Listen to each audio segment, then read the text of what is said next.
Hi, everyone. Good afternoon, and welcome to Building People-Powered Budgets, an organizers roundtable on 2021 city budget campaigns. This event's being brought to you by The Forge and Power Switch Action, so thank you all for joining us today.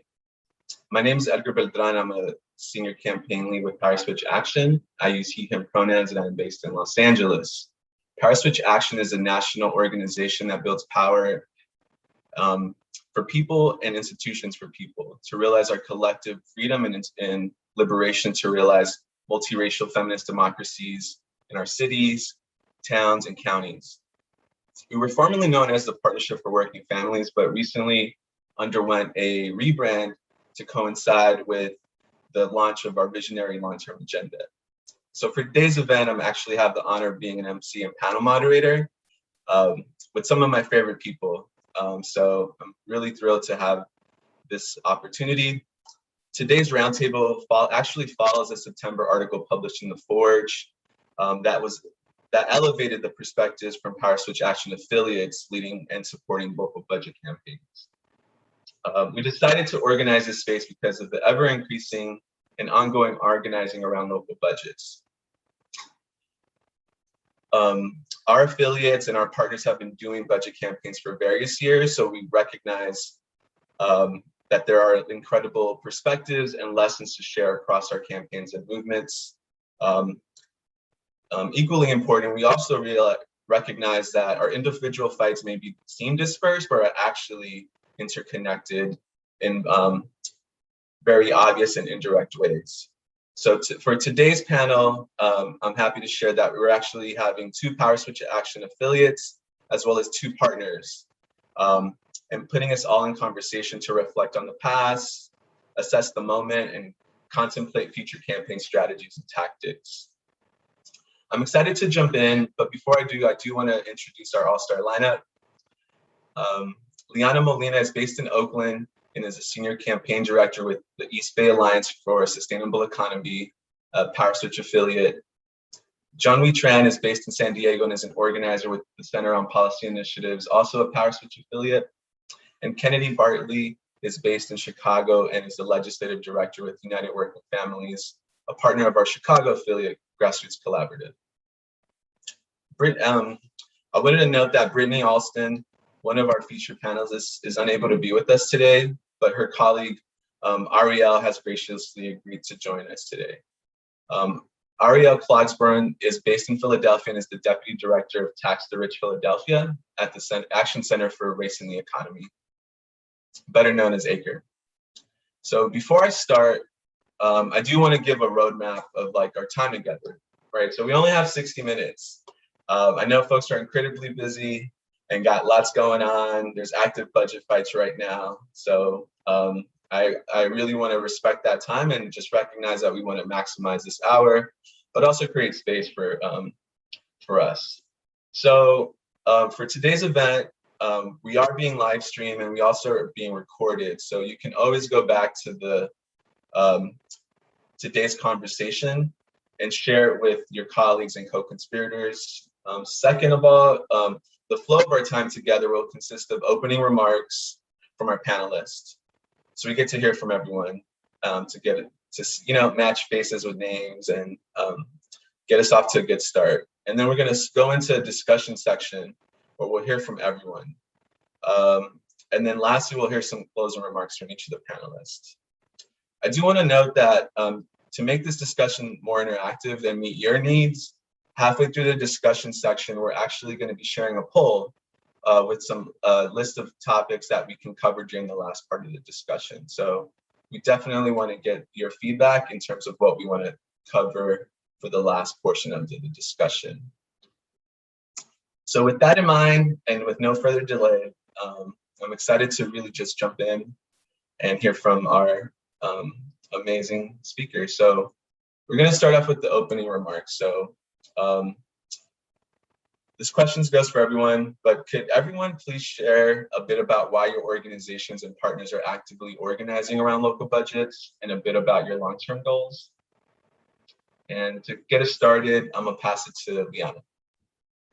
Thank you so much, Edgar. And thanks to Power Switch Action for hosting this awesome panel. I'm really excited to be here and to share our experience working on the City of Oakland budget over the last few months and the last several years. And so I'll tell you a little bit about eBase. We work to advance economic and racial justice by bringing together labor, community, and faith-based institutions to build power and improve the quality of life for low-wage workers, both in the workplace and in our communities. So we do that by partnering with unions, worker centers, community organizations on different campaigns, everything from protecting essential workers during the pandemic by passing emergency paid sick leave, right to return to work laws, to fighting for community benefits from large-scale development projects like what the Oakland A's are proposing at the port to build a new ballpark.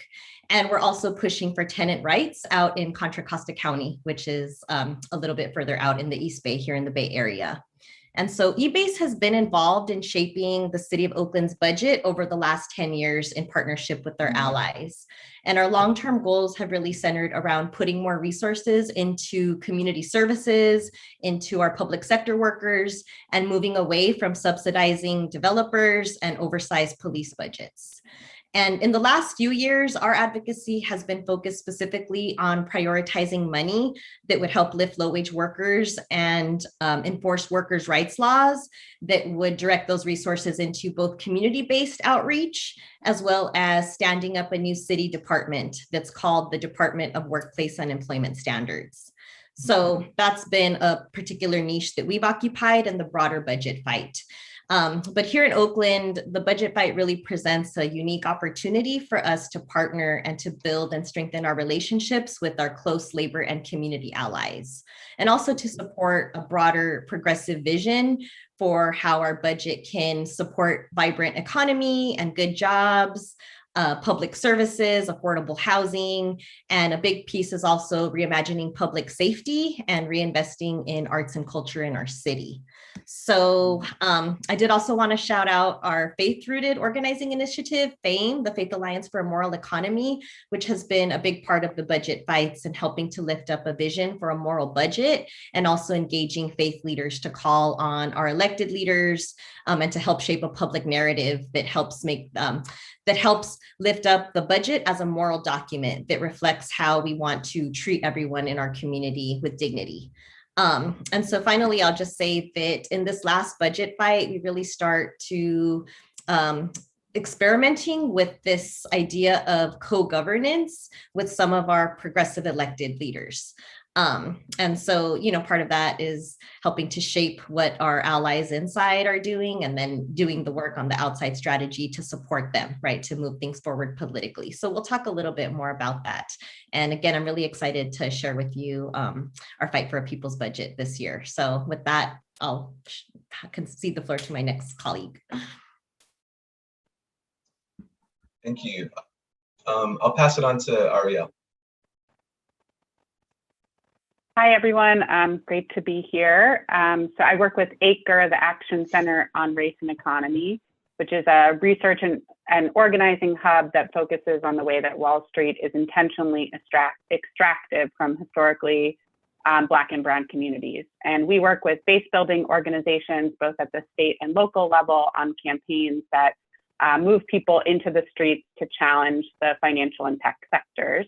And in Philadelphia, we're part of a campaign called Tax the Rich PHL, which is a coalition of community groups and worker organizations that are fighting for real progressive revenue in the city budget. And I think our approach is, if we want to effectively really challenge corporate power, we need to truly critique and fight the systems that are being used to exploit poor communities. And we know that a huge way that Wall Street corporations generally are extracting resources are through financial tools like public budgets and our taxation structures.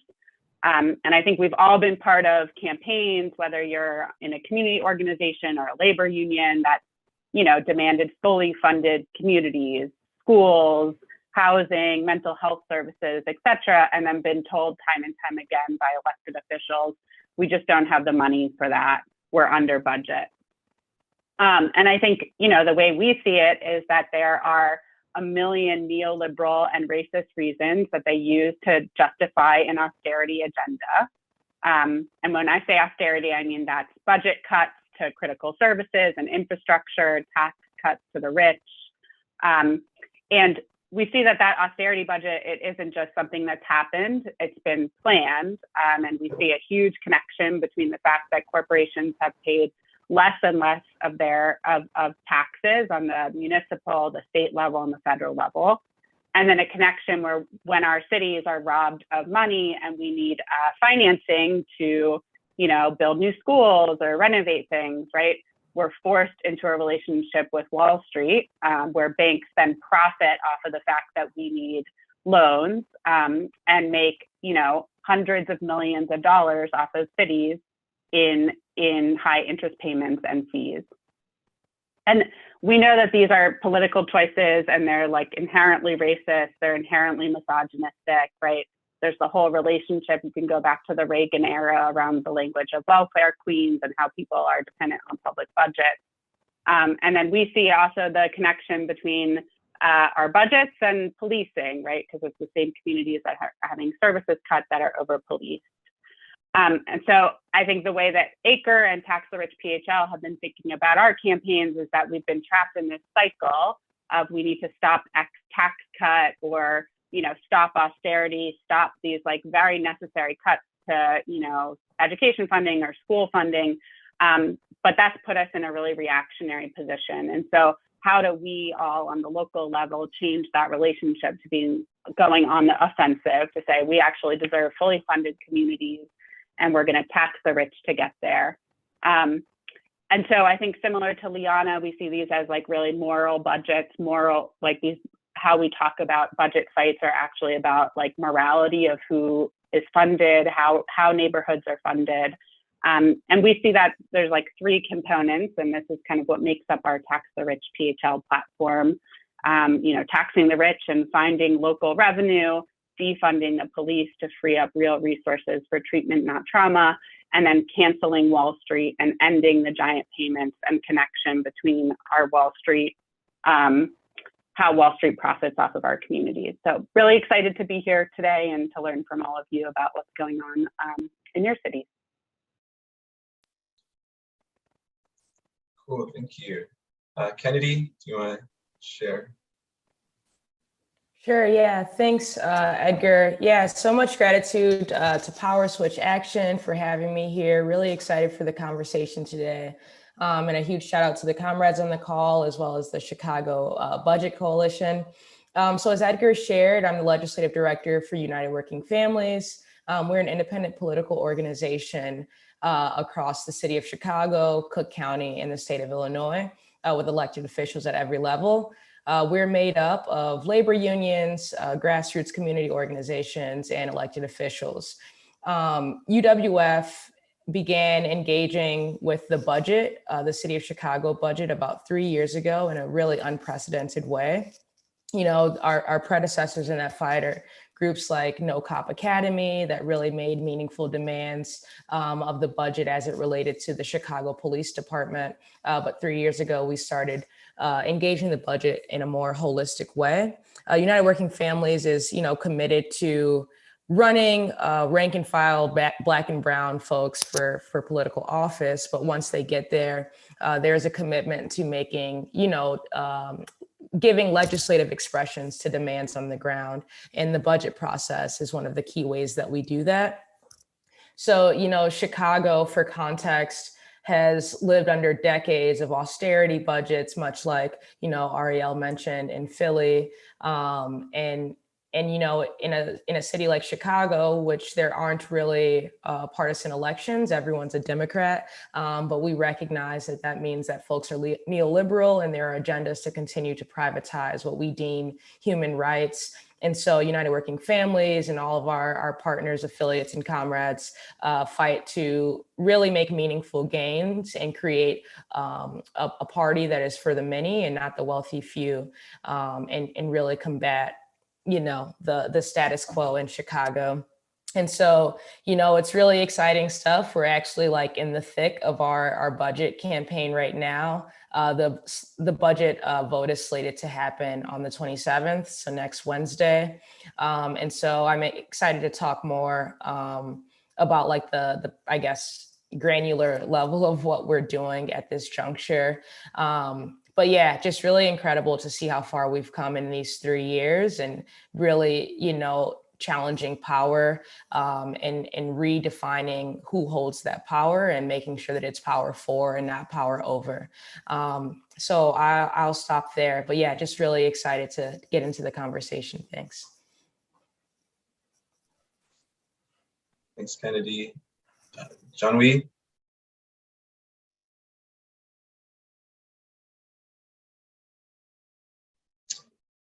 We can't hear you. Hi everyone, my name is Zhang Wei and pronounced him his. I am an organizer with CPI, which stands for Center on Policy Initiatives. And I am the coalition organizer for a coalition called Community Budget Alliance. Our partners here have been organizing around the local budgets. We recognize that it was one of the ways we can bring resources and support our marginalized communities. The city continually underfund the communities that have been historically excluded and targeted by discriminatory policies for years. The CPA fight the status quo budgeting by developing people budgets that center community voices and address income and racial inequality. Inequality. We've been organizing around the city budgets since 2012. We started organized around the infrastructure investment because that investment, it was very visible. Some area you go in here in San Diego, you go in, it's a very different scenery, different picture that what San Diego is known for. Is feel very divided in a way that sometimes, it's like San Diego is known to be a tourist area and beautiful beaches and everything. And then next thing you know, you drive to another neighborhood, it's completely different scene. That this investment was very visible. Our goal then, and still now, is to push for the city to invest in our neighborhoods and communities like streets, sidewalk, and park. But then over time, we recognize that it wasn't just about infrastructure anymore. It was about park programs that put resources into things that help to build people up is also important. Recognize that also the reason the coalition came together also is because we would recognize that we were being pitted against each other, that if we come together, then it will be much more powerful. As of today, the coalition have 24 organization partners. And over time, we begin to start acting like we were the council member. We have our own budget memo that we send to the council member, and then it convinced them to be on our side. I want to recognize what Liana would also said earlier too about the inside and outside strategy, as well as Kennedy recognizing, the Democrats as city council. So recently, as in San Diego, we have a simple majority Democrats on the city council now, 8 out of 9. But the status quo is still there. The system is still there. We still, at this point, I feel like our work not only just about advocating for the community priorities, but really how to deep dive into the question of like, what is this system that have been existing for as long as it has, and the same system that continuously giving us the inequities. And all of the new elected officials coming in, despite that, we're still seeing the police budget is still getting increased, even in the middle of pandemic, actually. And despite the people coming in and voiced the concern and demand for defund the police, but the vote still went through.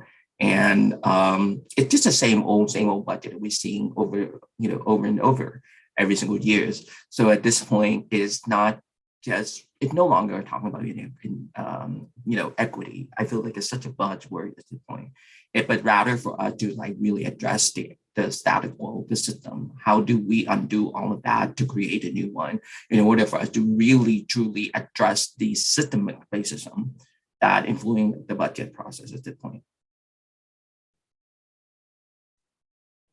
Yeah, thank you all for sharing and painting that picture, but also just, sharing like your why and why you do this work. And I think the next question to get us to the discussion is really taking a moment to take a step back and kind of reflect. So could you all share a bit about any wins you're proud of from your recent budget fights, outcomes or small things, big things, and any key takeaways that might be informing your current or future campaigns? And to get it started, I'll pass it to Liana. Thanks, Edgar, and thanks to fellow panelists for sharing kind of a preview of the awesome work that you're doing on the ground in your communities. So here in Oakland, I would say that one of the first big wins I would claim is that just a large group of organizations coalesced around a unified platform, and we stuck it out week after week for months. It felt like forever, but we got through the budget process.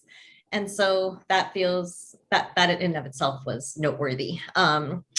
We're part of the Refund Oakland Coalition, and this year we played a key role in helping to co-convene our partners.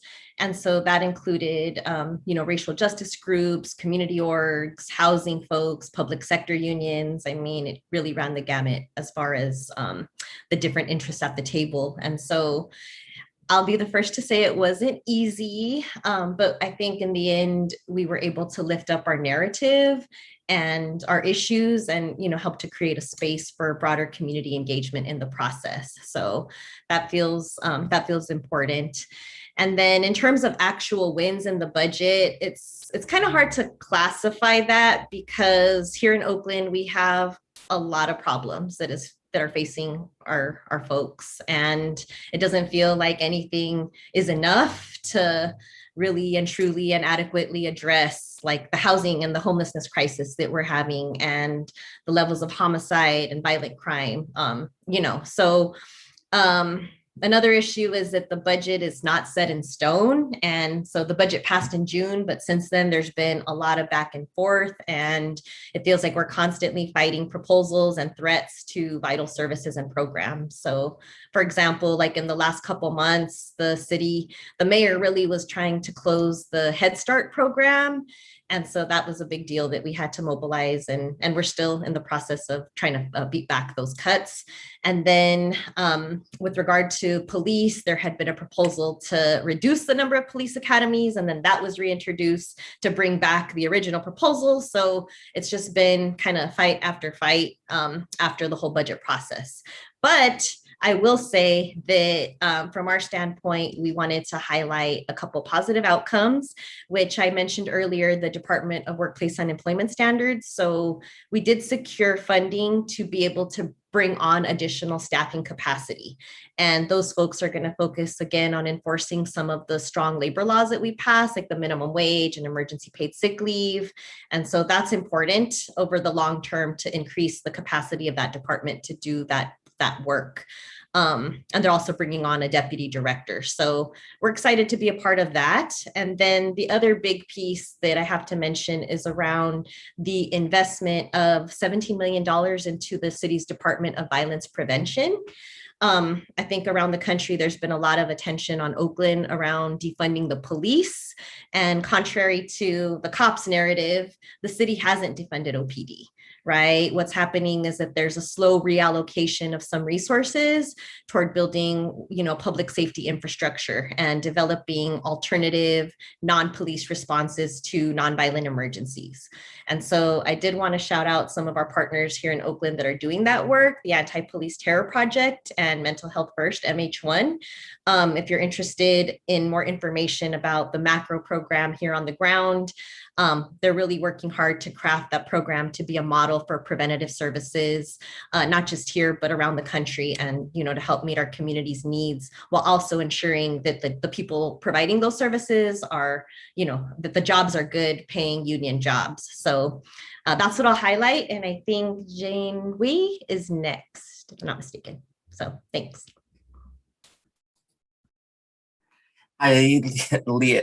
Liana, that is really amazing to hear that you guys win, and I I'm pretty impressed of your campaign in terms of like the defund the police movement. Down here, we have been advocating to reduce the police budgets for the longest time, and the votes didn't come through, as I shared earlier. However, I'm happy to say that our community did win a lot. We won 13 priorities this year. Some of the win that we're proud of from last year, including Office for Labor Standard Enforcement, a dedicated office to enforce labor laws, consolidate some of the previous offices like minimum wages and living wages office. When the staff is in worker center, workers suffer and don't get justice. Another office that we were able to win was the Office for Youth and Child Success. It also an office dedicated for all youth-related program services, data collection, and a new youth initiative. It is a beautiful collaboration between youth and adult allies.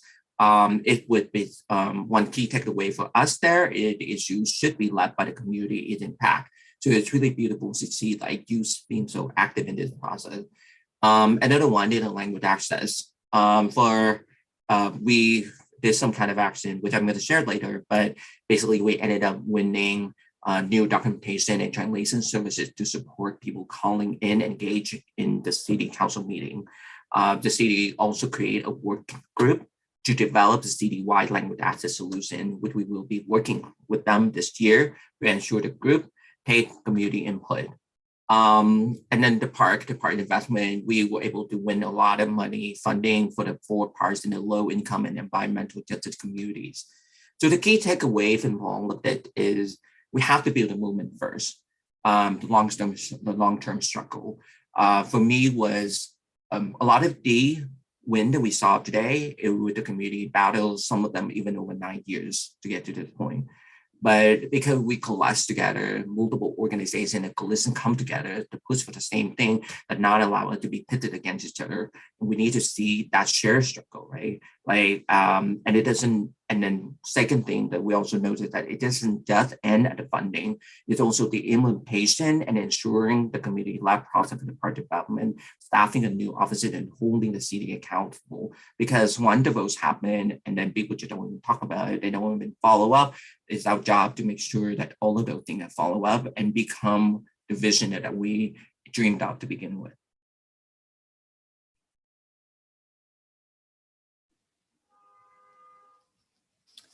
Yeah, and I think I'm next up here. So as I said in my opening remarks, we started this more sophisticated budget coalition 3 years ago, and our demands were clear: defund the police, tax the rich, and invest in our communities. And I think that what we were tasked with was making very important distinctions to folks between policing and public safety, and clarifying when we say violence prevention, we mean that investments in our communities piece. And so political education and popular education were huge and paramount for us. And, in that first budget process, I think a huge win was getting our slate of aldermen to vote as a block. All voting no on that budget, a principled no vote, not in a, we aren't obstructionists, but when you sit at the table with folks who are experiencing houselessness, who are hungry, who do have like lead in their water, it's difficult to vote for a budget.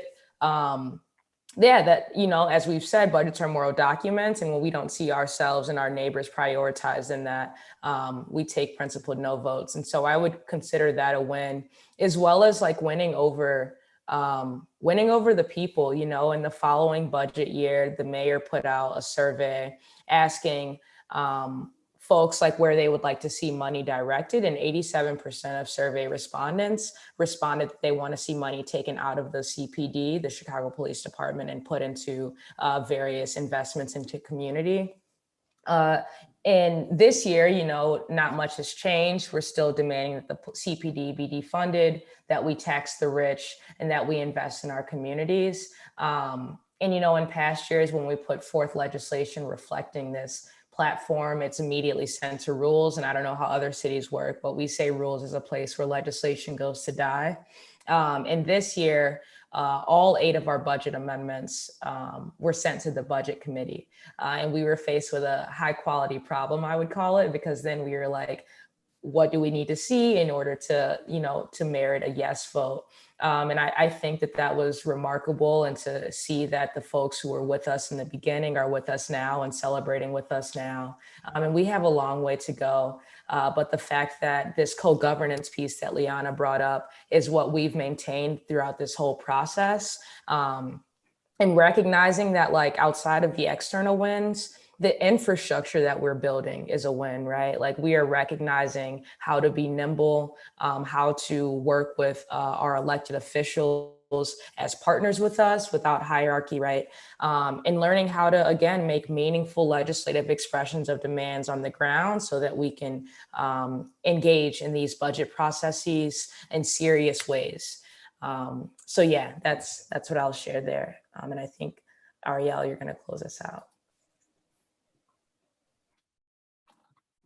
Thanks all. It's great to hear about the similar connections across all of our cities. Yeah, so in Philadelphia, we wrapped our budget season in June, although it feels like the entire pandemic has been one long budget season. So, our coalition kind of came together right at the beginning of the first budget during the pandemic, when the mayor was saying we're going to have a $700 million budget deficit, and just beating the drum of preparing everyone for austerity. And in that moment, community groups and city workers came together to really put together like a people's budget proposal, which I think similarly feels like a huge victory for our organizations to be figuring out how we move together in the budget season. And so, there's a focus on where the money should go, and also where we could get revenue to fund, any potential gaps in the budget. And alongside, I think it was very amazing to see, kind of what happened with Defund the Police and the movement that was born, that was really crystallized last summer. And we really saw, just the impact of that in our budget season this year, with like multiple groups like the Homicide Law Project running campaigns that were really taking like both resources and also power away from the police, and had some pretty sizable victories. And this year, when the mayor introduced the budget, the demand was, do not use any of the stimulus money from the Biden administration for police raises or anything of that sort. And we saw that the police budget was actually held stagnant. So still feels like a lot of work to do in terms of actually taking that money away and lessening the amount. But it felt like a win nonetheless, that he knew that there would be pretty big opposition to any sort of increase in the police budget. And this year, we really saw kind of tax the rich frame our budget fight. I think with the federal stimulus dollars, the city was not in the same state of panic. And there were some people on city council who called themselves Democrats, but I think we could call them a different party, who really used the influx of federal resources to try to pass some corporate tax cuts, and said, oh, now that we have so much money coming in, we should really make Philadelphia a business-friendly environment. So there was actually 5 or 6 bills on the table this budget season to cut taxes for suburbanites, to lure suburbanites back into Philadelphia because that would save Philadelphia, to cut business taxes, to cut taxes to parking lot CEOs. And we really saw our movements like take this in stride. People planned multiple direct actions, really mobilized, worked with our progressive city council members here in Philly to push back. And we were successful in cutting like 5.5 out of those 6 bills. So felt like a real defensive work this year, but super advancing the narrative, both around tax the rich and around defund, that I think are going to lay a lot of groundwork for us as we transition next year, when we're going to be taking on a municipal wealth tax to provide some more revenue for the city. Super exciting, everyone. And it's just great to see like the iterations and like the long-term power building while, staying nimble and responsive, and, I think building new offices and working on the implementation. So it's just really powerful. I'm going to take this moment to just put the poll out to the audience, so let us know and we'll keep it moving, but we'll see your responses and I'll adjust my scripts to meet sure everyone's needs. So we can move on to the next question. This is, we want to take a look at like the inner workings, right? So just curious if you can share how your budget setting procedures are helpful or not helpful in creating an inclusive and just city. And like how do elected officials fit in and like what needs to change? So I'll get to get us started. I'll pass it to Ariel. Yeah, I feel like our budget process, I'm really interested in this question along different cities, but I feel like our budget processes are both extremely intentional and extremely unhelpful.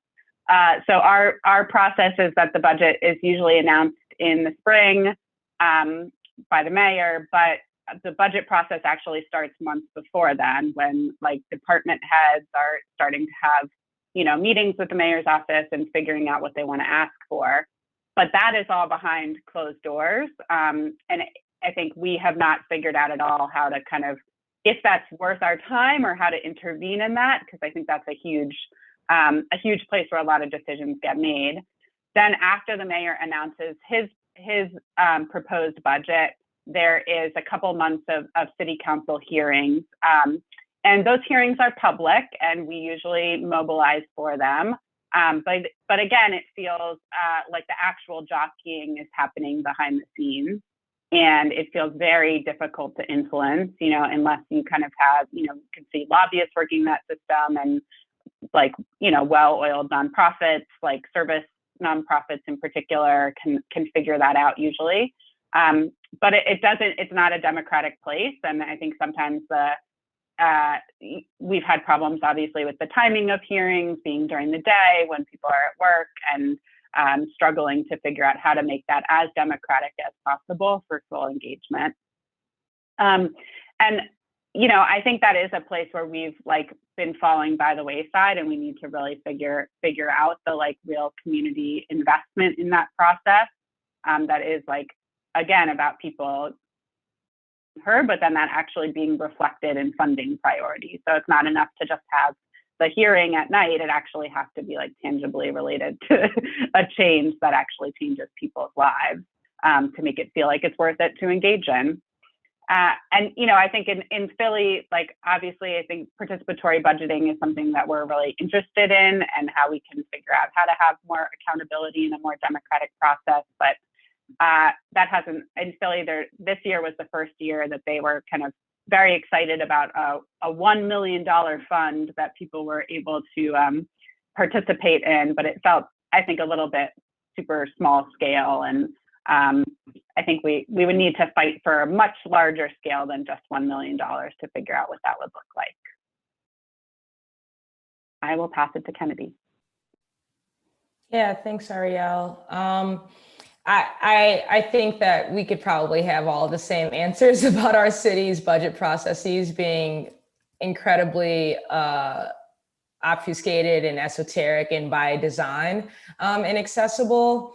In terms of, you know, how we are working to change that and how our electeds, movement electeds fit into that, you know, oftentimes when we are engaging in these budget fights, we are making demands of an existing document, right? The mayor introduces her budget and then we make demands of that budget. And, you know, a couple of months ago, or a few months ago at this point, we received a tranche of federal dollars, of nearly $2 billion from the ARPA funds. And rather than going along with that strategy of let's just make demands of the mayor's budget, we're like, a lot of times the mayor co-ops our demands and claims them to be her own. So rather than like demanding the person who copies the homework, let's just turn in our own homework. So we wrote a 925 spending ordinance, which was like our own legislation that was very explicit about how we wanted to see the appropriation of those funds, line item by line item. And, that I think was the first iteration of our legislators acting like legislators and like kind of creating the true check and balance of the mayor's actually, an executive and shouldn't be having such a heavy hand in the writing and crafting of the legislation. And so I think that was really big. And this go around, with budget amendments, we did the same thing in terms of using legislation as an accessible vehicle for communities to really engage. And so we held trainings on how to write budget amendments so that folks from community could write their own and then paired them with our electeds to get those things introduced. And I think that is like just such like a radical confrontation to power and the power structures, because, let the mayors tell it, we're not supposed to be engaging in this. We don't know what's best for us, and we're saying that we do, and like enough of like hearing how we should be prioritized and how we deserve to be prioritized. I think another thing that adds to that accessibility piece around our budgets is oftentimes we're heard that we're asking or making demands of the wrong body. And anytime we make demands to defund the police, we're told, well, because of preemption and the FOP contract, all of this is contractually obligated. And now we're like, actually, that's not true. And here, like tangible legislation that says otherwise. And so, to the point that Ariel was making, our budget hearings are like 8 hours a day, beginning at 10 a.m. when working people work, the same working people whose lives are most affected by these budgets. A lot of the negotiating that takes place once we are the ones that write the legislation and it gets introduced is not directly with us. It's on behalf of us by elected officials. And so, yeah, we are just very like left out of the process. I was actually in a meeting today with a higher up with the mayor's team and was told that they weren't in a position to answer a question. And this was like the person who was directly tasked with like writing this stuff, right? And without people in the room that can say, actually, this is how this is done, they continue to, tell us that we're asking the wrong questions or asking the wrong people. And so by committing to, this set of movement or leftist lobbyists and parliamentarians and legislative folks and policy folks working directly with communities, we've kind of challenged that and said, we're going to do skill shares and all of this isn't going to live in like Kennedy's head or whomever's head.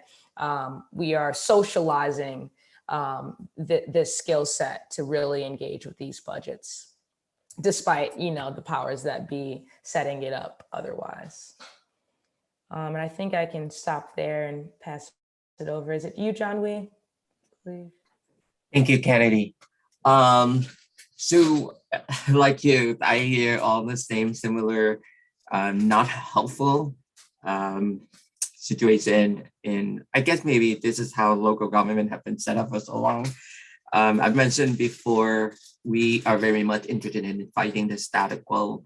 I feel like each year the city just make adjustment to the previous year budget without really like taking a critical look at the program outcomes or equity.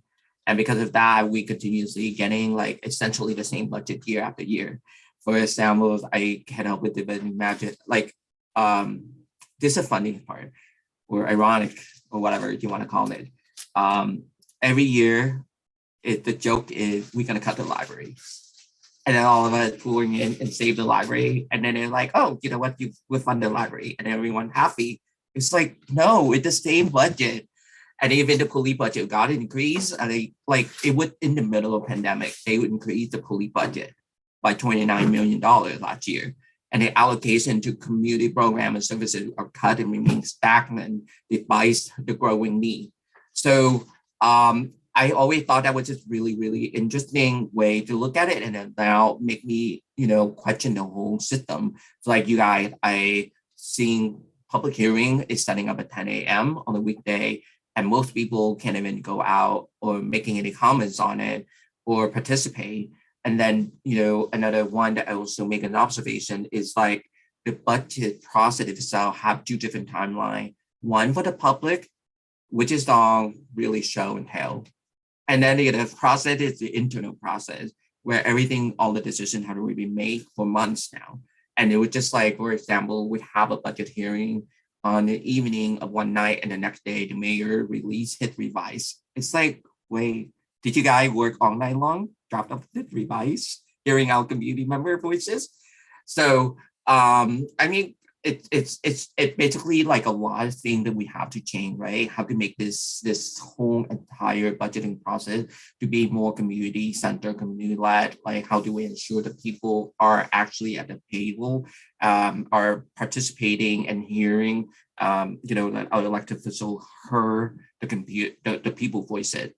I know that there's a big change at our elected official that you do not talk to community member, but there's some of them that are having a little the budget town hall, but I'm hoping that it will continue, because the people are so used to not having conversation with our elected official. The one time thing is not gonna work. We need to continue a public education and engagement. And that is actually one of the CPA long-term goal, is to ensure that the community part of the process, and then her and the impacted folks have to be at the seat of the table who are drafting up the policy as well. I'll stop there. I'll pass it to Liana. Thanks so much.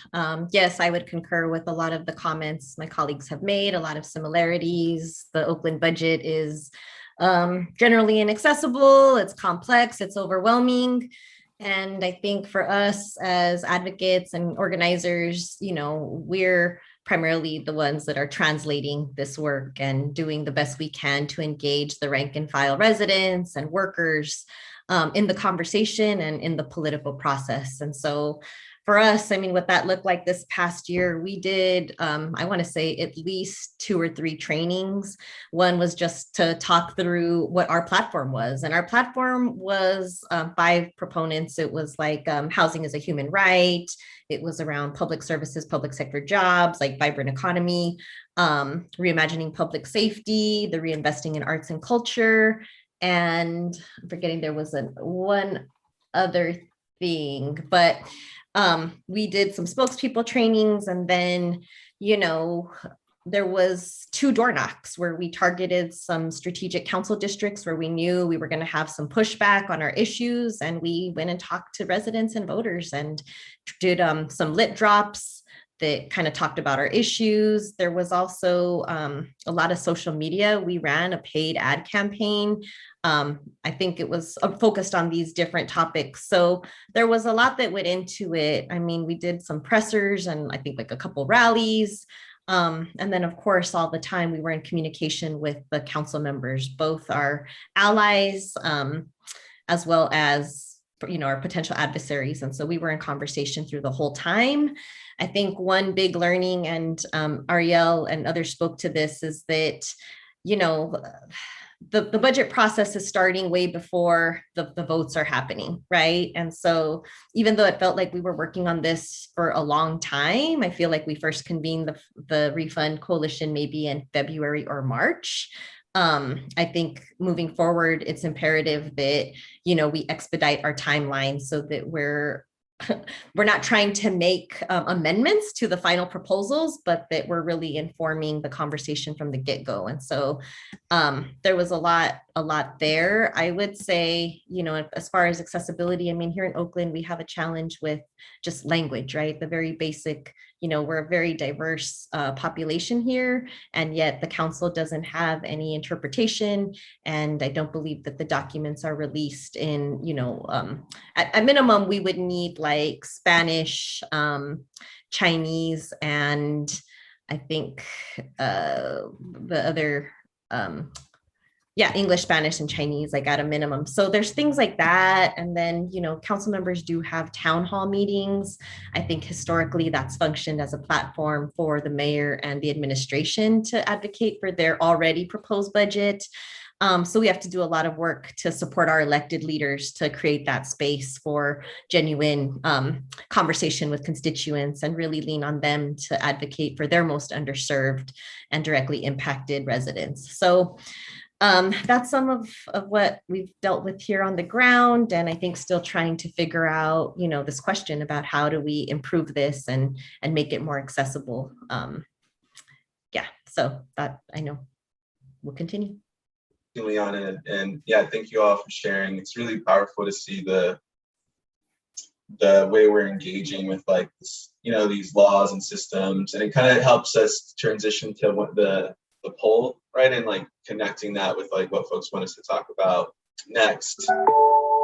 So the two things that rose to the top are building and exercising governing power and participatory democracy, followed by multi-city and state level power building and organizing. So we only have 10 minutes, which is we're right on time, but we want to make sure that we hear from everyone. So we don't have to hear from all of y'all, but maybe one or two can answer a question. So does anyone want to answer the first one? And the question is, any thoughts on how budget campaigns can expand everyday people's voice and power? I'm happy to answer that. Yeah, I think that once folks start recognizing that budget processes are things that you get to engage with, things that you deserve to engage with, you are quite literally giving folks a moment each year to make like tangible demands that they get to see elected officials say, yes, you deserve this, or no, you don't. And I think that that gives folks direct access to who holds the power to make meaningful changes in their lives and either stands with them on that or chooses not to. I mean, the fact that folks who have directly either experienced loss or experienced abuse as a result of failed and racist technology like ShotSpotter get to write amendments that says cancel ShotSpotter is incredible. Like the fact that we have comrades that literally are like couch surfing or sleeping outside that get to say, no, we actually want more money towards SROs. And I took a part in writing the amendment for this thing. I think it like shines light on who holds the power. It doesn't give these elected officials the ability to continue to say, I want to do better. I wish we had better. And it's like, no, actually you can do it. And here's how: sign on to this legislation, co-sponsor it. And so I think it does a great job of taking the veil off of who holds the power. It puts power in the hands of people. And yeah, it's just a helpful vehicle for folks to take control and exercise the power for things that really have like direct ties to like their material realities and livelihoods. Also cancel ShotSpotter once again. Yeah, I can jump in here to kind of like continue conversation with Kennedy, what Kennedy already set up. Yeah, Kennedy, I totally with you. We try to stop the ShotSpotter here in San Diego right now, but we should talk. But I totally agree with Kennedy in a way that we do have to do a lot of public education and get people to understand what the process is, because the local government doesn't really do this job for you. They don't do a very good job at it either, because, and asking people to kind of participate now is a little transactional because like they haven't been engaged for so long. So you have to build a trust there. But one of the beautiful things I seen during the COVID pandemic was that there are a lot of asks that came together across the city. We're talking about tenant rights, eviction bans, and then rental relief for the people. But the biggest movement that I've seen is the defund the police. But despite that, we're wondering about every city. Like we still have not really seen a lot of like city council would vote for the defund the police. And I honestly, at this point, I do think that we need to engage people and educate them what the defund the police really mean is, reduce the police budget and prioritize our community. And we have to take that conversation across the city, across other part of the county, up and down the state, like literally nationwide, everywhere. And we have to build that network and to talk to people about what this means in order for us to really get to that level of the movement. So I see so much possibility, even though we didn't win the vote last year, but now, every night I'm dreaming about it. I'm dreaming like, how many more people do I need to talk to about reducing the police funding, right? Like how do I do that? So start mapping this out. Let's dream it together. That's where I'm at. Like that's where I want to build big move high state and city network together. Thank you. I'm sure everyone has more to share on this, so I'll open it up for the next question. If you want to weave in more things, feel free to do that. So the last question is, do y'all see any opportunities for multi-city campaigning and state level organizing? There was one connection made in the last question, so any more ideas or thoughts on this question? I think what I would add to the previous conversation, and I guess extending into this, would be how we're connecting these movements, right? Given the cycles of the budget and how we're able to then leverage the wins and the lessons to kind of continue pushing for whatever the next thing might be. I know here in Oakland, and it sounds like in other places, folks are gearing up for progressive tax fights. I think here in Oakland, we're working in partnership with other allies on ways to bring local revenue to the city's budget, and looking at different progressive tax measures that put the onus on those, the corporations. I mean, hopefully the developers or landlords. So I think figuring out how we, can build a narrative that connects these fights, right, and continue to plug people in and engage, I think is really critical. Yeah, I would also just add on the kind of multiple cities. I think certainly the ARP federal stimulus dollars was like something that we saw cities using in multiple ways that were maybe not what they were intended for. So I know the work in Chicago around making sure that it wasn't going to, the police or to banks, the work in Philadelphia around making sure that money wasn't being used for corporate tax breaks, like definitely has made us think about if there's going to be, further federal money at any point, like how can that then gets added to municipal budgets? How do we make sure collectively that money is going to the right place and make sure that potentially there's federal regulations on that like it was intending? And I know many of our groups were involved in sending this letter to the Department of Treasury around the ARP money to make sure that they were ensuring that cities were using it like it was intended to, and not to like give away to corporations. So that also feels like something, especially in the next couple of years, for all of us to be working collectively together on.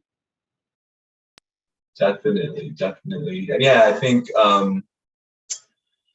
we're near the closing time, but this has been a pleasure to be with y'all on this panel and connect with y'all and see some of y'all in person. I know Ariel, before you joined us graciously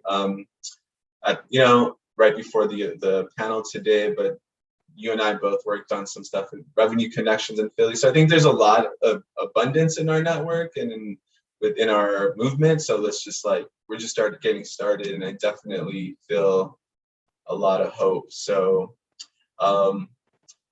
with that, I just want to thank all the attendees, all the panelists, the organizers, and the help folks doing the behind the scenes work.